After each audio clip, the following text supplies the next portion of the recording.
On December 20th, 1968, I was living with my parents in Vallejo, where I was born, raised, and still live. My girlfriend had moved from her parents' home in Napa, California, to San Francisco. She contacted me and was coming for the weekend to visit her parents and wanted to come by that day and show me her new sports car. It was a small, dark-colored car with 2 seats and a standard transmission.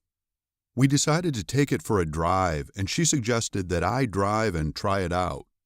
Lake Herman Road is basically a desolate 2-lane winding county-type road that runs between East Vallejo and Benicia.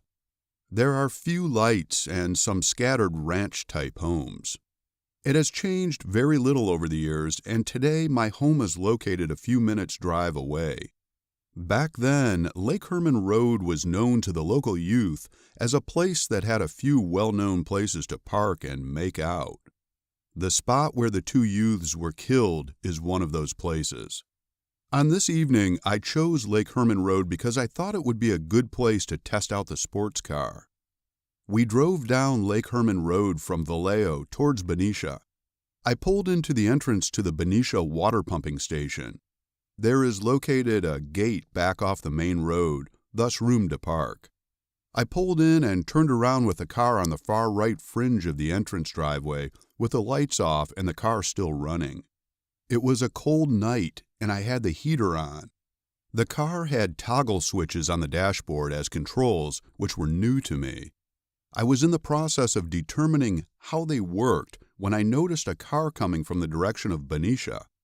As it passed in front of me, I did not recognize the car. Back in that day, your car was part of your identity, and could only see that the driver was a white male with short hair and glasses. Again, at that time, there was no Zodiac.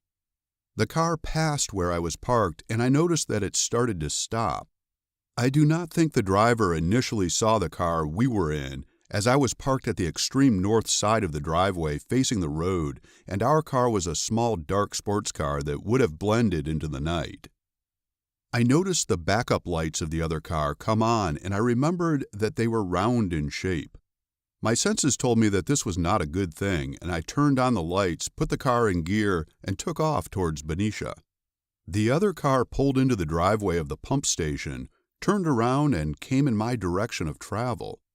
I sped up, and so did he. The next thing that happened was that he started to flash his headlights, high beam, low beam, high beam, etc., in an attempt to get me to pull over. I did not stop but sped up, and so did he. Contrary to what the police report indicates, he was gaining on me as we sped down the road. There is a fork in the road with one leg going on towards Benicia and the other heading back toward Vallejo. I waited to the last possible second and turned the sports car toward the right fork. The larger car could not make the maneuver. I went down about 50 yards and stopped. I looked back and the other car had stopped. At that point, my youthful testosterone kicked in and I started yelling that I was going to go back and kick his ass. My girlfriend was upset, concerned, and started to cry. I watched the other car as it sat stopped in the roadway.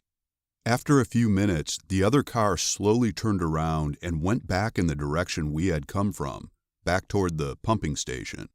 I decided that good judgment outweighed valor and decided to continue on home, and we did.